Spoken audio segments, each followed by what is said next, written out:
Assalamualaikum warahmatullahi wabarakatuh. Bismillah, alhamdulillah, Allahumma salli wa sallim ala rasulillah wa alihi wa ashabihi wa ba'du. Bapak-bapak dan ibu-ibu hadirin jamaah salat subuh Masjid Al-Hijrah yang insyaallah dirahmati Allah, dimuliakan oleh Allah Subhanahu wa ta'ala. Pagi ini kita sudah memasuki hari berapa ini? Ketujuh. Kayaknya pengen cepat-cepat lebaran.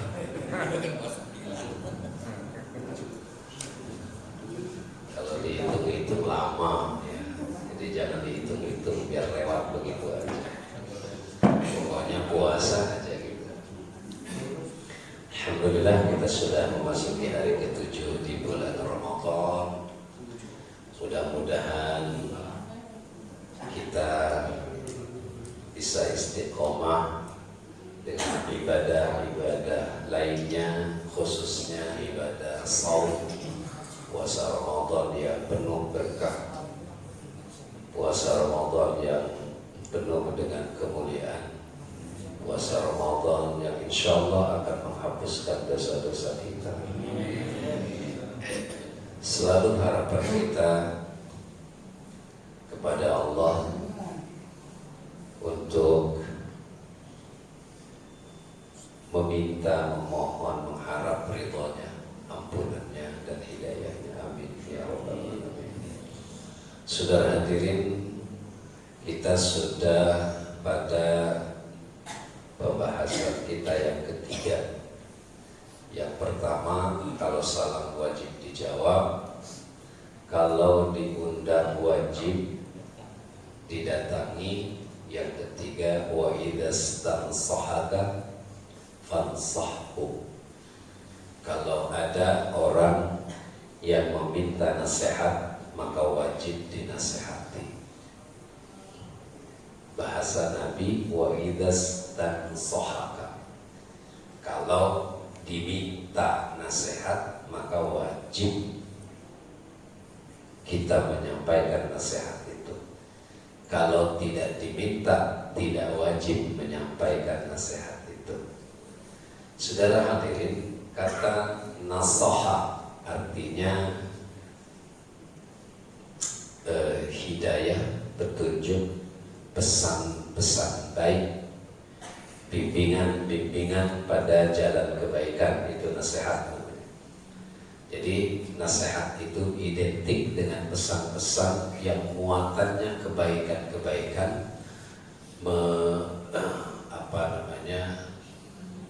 kebaikan-kebaikan yang diarahkan pada ajaran-ajaran yang benar, mengingatkan kita kepada Allah, memotivasi kita untuk berbuat baik, baik itu terhadap Allah sendiri, baik terhadap dirinya, baik terhadap orang lain, dan baik dalam segala kegiatan amaliyahnya, aktivitas.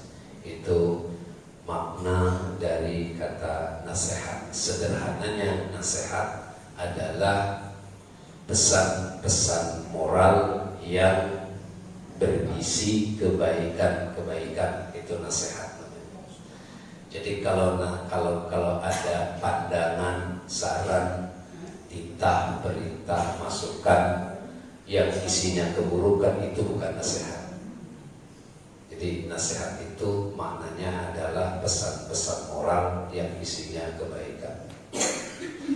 Kata nasihat itu diungkap di dalam Al-Quran pada 5 ayat. Pada 5 ayat dimuat sebanyak 6 kali. Surat Al-A'raf 3 kali, kemudian surat At-Taubah 1 kali, dan surat Hud 2 kali dalam 1 ayat. Dalam 1 ayat 2 kali. Itu nasihat. Yang diungkap di dalam Al-Quran itu bukan makna nasihatnya, tapi menggunakan atau bukan menggunakan kata nasihatan, nasihatun atau nasihatin, tapi menggunakan kata fi'il madhi nasahtu. Ada yang menggunakan kata kerja fi'il mudhari ansahu, dan isim masdar nushi ilaikum. Nushi maknanya nasihat. Uballighukum risalati rabbi wa ansahu lakum. Itu salah satu ayat yang dimuat di dalam surat Al-A'raf. Wa ansahu lakum wa a'lamu minallahi ma la ta'lamun. Nasihat. Saudara, jumhur ulama atau para ulama berpendapat nasihat itu sunnah hukumnya jika tidak diminta, dan wajib nasihat itu jika diminta. Jadi kalau ada orang yang datang minta pesan, minta nasihat, maka wajib menyampaikan nasihat itu. Jika tidak diminta, maka sunnah hukumnya. Al-Quran memberikan gambaran kepada kita dalam bentuk kata lain, wa tawassaw bis sabri wa tawassaw bil haqqi wa tawassaw bis sabri wa tawassaw itu wasiat maknanya. Wasiat juga maknanya bisa pesan-pesan, titipan. Maka saling menasehati dalam kebenaran dan saling menasehati dalam kesabaran. Saudara, nasihat sesuatu yang identik dengan kebaikan itu tentu saja sangat bermanfaat. Islam menganjurkan kepada kita untuk saling berpesan pada kebaikan. Mengapa? Sepanjang perjalanan hidup kita itu selalu ada kekeliruan dan kesalahan. Artinya kalau kita dalam pergaulan kita, dalam pergaulan kita sehari-hari itu mesti aja ada sesuatu yang salah. Orang tidur mulu juga salah. Salahnya karena tidur mulu, puasa salah. Ngoceh mulu juga boleh jadi dan lebih banyak salahnya. Gitu. Kenapa? Di sana ada hak dan kewajiban kita terhadap orang lain. Ada hak kita, ada kewajiban kita, ada hak orang lain, ada kewajiban orang lain. Boleh jadi kita juga punya kesalahan, dan boleh jadi banyak kesalahan kita kepada Allah. Di samping banyaknya kesalahan kita terhadap sesama.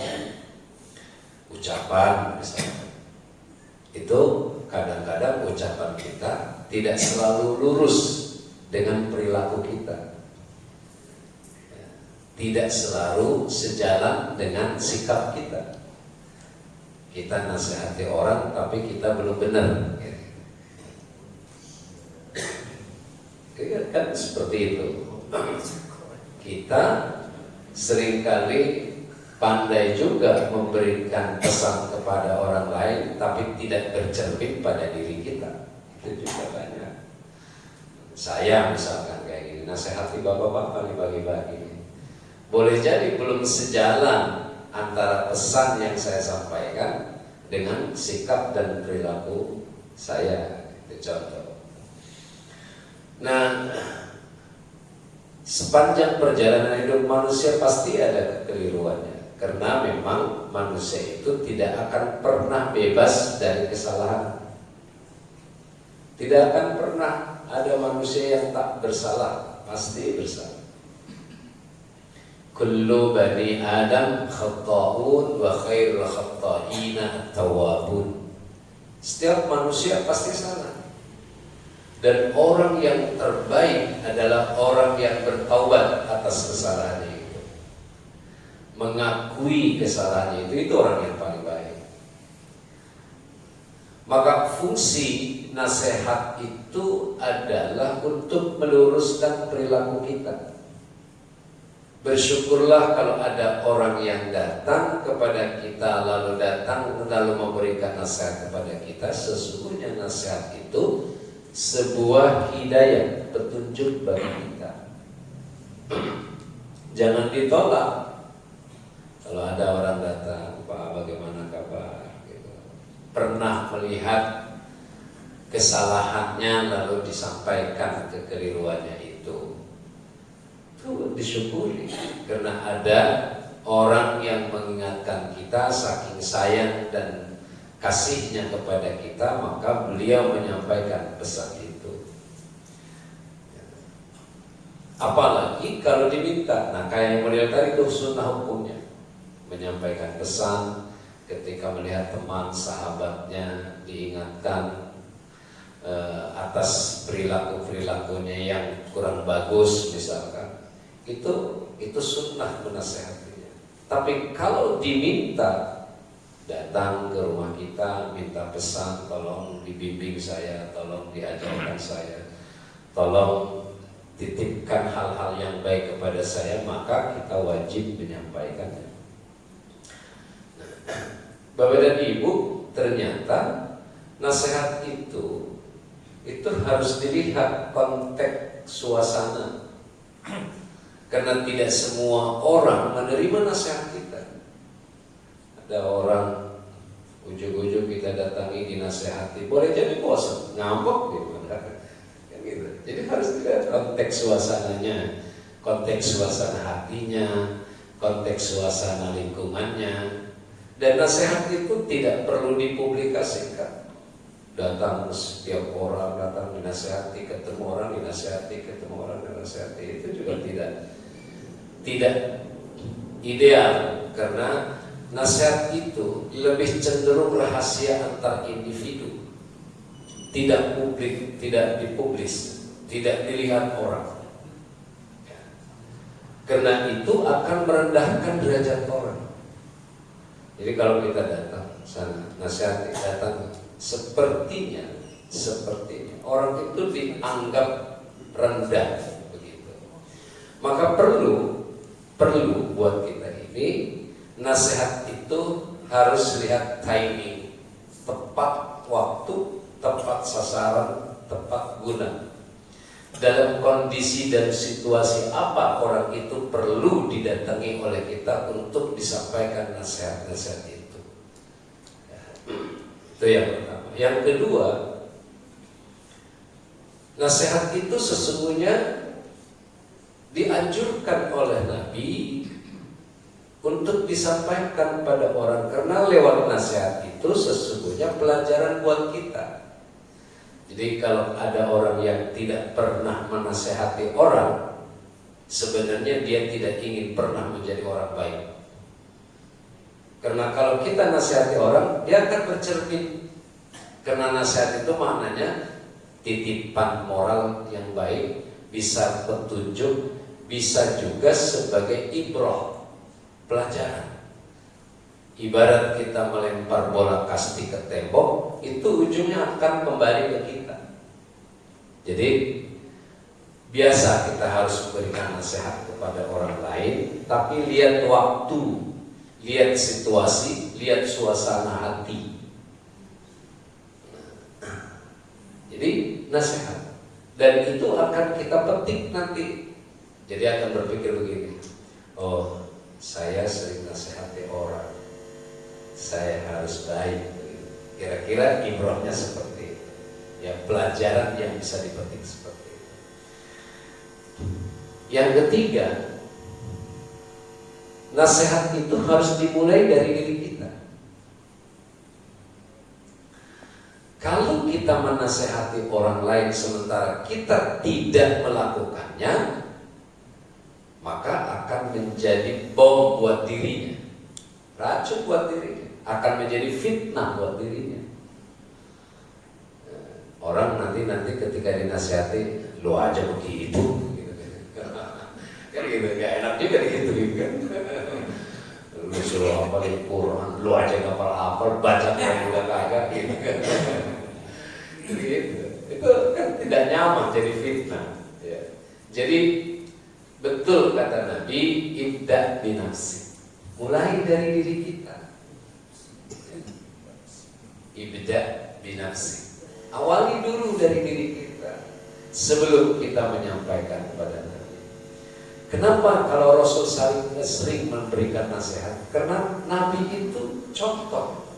Semua perilaku kehidupannya itu Qur'ani. Aisyah ketika ditanya oleh sahabat, bagaimana sih akhlak Nabi? Aisyah hanya menjawab simpel, lihat saja Quran. Lihat saja Quran. Jadi Quran itu merupakan keseluruhan akhlak Nabi. Susah dilukiskan oleh Aisyah betapa bagusnya akhlak Nabi dalam keseharian, baik hubungan dirinya dengan Allah maupun hubungan dirinya dengan manusia, bahkan hubungan dirinya dengan dirinya. Hubungan dirinya dengan dirinya itu seperti apa? Hak-hak dirinya itu diperhatikan, selain juga beliau memperhatikan hak orang lain.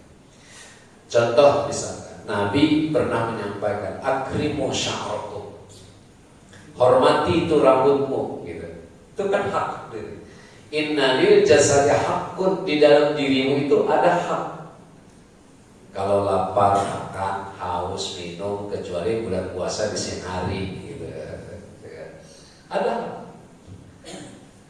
Hormati rambutmu, maksudnya apa? Rambut harus dirapihkan, rambut gondrong dirapihkan. Nabi itu rambutnya kan segini, gondrong ya. Kalau yang botak sih nggak perlu lah. Tapi paling tidak dibagusin ya, sampai banyak masalah ya. Ibu-ibu jangan kayak kuntilanak gitu kan. Merawing kemana-mana, dibaguskan di sisi, ya, diwangiin gitu kan. Jangan bawa sambal. Jadi itu dihormati. Itu memperhatikan hak-hak dirinya. Nah ini hal-hal yang penting buat kita untuk menasehati diri kita, menasehati orang lain. Maka awali diri kita dengan kebaikan-kebaikan, baru setelah tercermin kebaikan-kebaikan itu, maka kita akan sampaikan, perlu kita sampaikan kepada orang lain, apalagi diminta. Gitu. Karena nanti jadi contoh, pantas dia kalau menyampaikan hal itu karena dia sudah mengamalkannya. Kalau belum mengamalkannya susah. Tapi nasihat itu juga harus disampaikan dengan ikhlas. Jangan seperti menggurui, menganggap orang lain itu bodoh. Ingat itu. Karena kata nushi di dalam Al-Quran, nasihat itu, ya, itu maknanya juga ketulusan, keikhlasan. Artinya tidak menonjolkan intelektualitas kita, kepandaian kita, pengetahuan kita, yang kemudian akan menimbulkan takabur pada diri kita. Itu dihindari betul oleh kita. Nasihati orang bukan maksud menganggap orang lain bodoh, tapi memang tulus semata-mata cinta pada sahabat, pada teman karena Allah Subhanahu wa Ta'ala. Bapak dan Ibu, ini pesan yang ketiga, hak dan kewajiban seorang muslim terhadap sesama.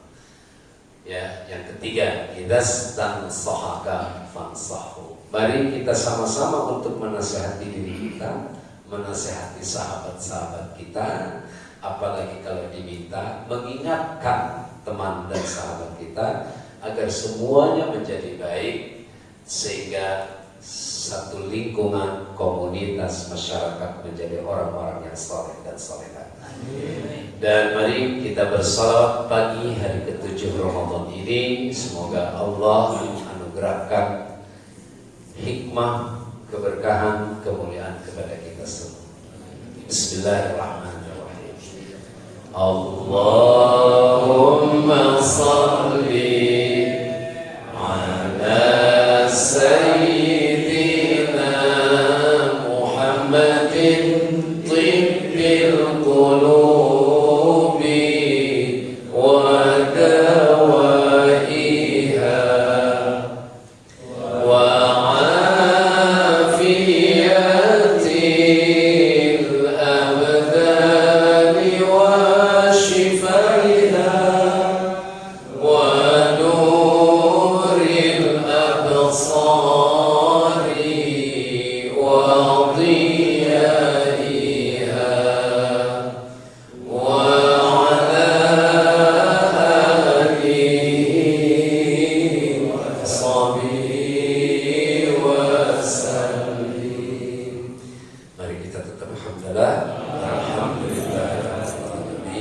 Assalamualaikum warahmatullahi wabarakatuh.